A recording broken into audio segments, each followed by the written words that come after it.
കൂട്ടുകാരെ, നമുക്കൊരു പുതിയ കഥ കേട്ടാലോ? കഥയുടെ പേര് പാഠം പഠിച്ചേ.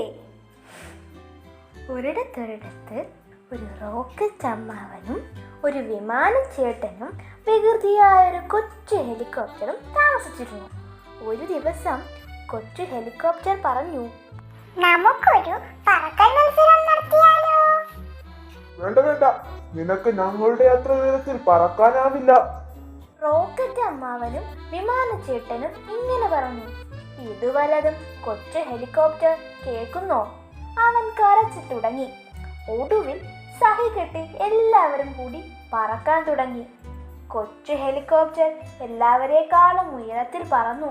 കുറച്ചു പറന്നപ്പോഴേക്കും കൊച്ചു ഹെലികോപ്റ്റർ തളർന്നു. അവന്റെ എഞ്ചിൻ കേടായി. അവൻ പൊത്തോം എന്ന് പറഞ്ഞ് താഴേക്ക് വീണു. കൊച്ചു ഹെലികോപ്റ്ററിന്റെ മുഖവും കണ്ണുമെല്ലാം മുറിഞ്ഞു. ഞങ്ങളപ്പോഴേ പറഞ്ഞില്ലേ? റോക്കറ്റ് അമ്മാവനും വിമാനച്ചേട്ടനും ഇങ്ങനെ ചോദിച്ചു. കൊച്ചു ഹെലികോപ്റ്റർ ഒന്നും മിണ്ടാതെ നിന്നതേയുള്ളൂ. കൂട്ടുകാരെ, കഥ ഇഷ്ടമായോ? ഇഷ്ടമായെങ്കിൽ ചാനൽ ലൈക്ക് ചെയ്യണേ, ഷെയർ ചെയ്യണേ, സബ്സ്ക്രൈബ് ചെയ്യണേ.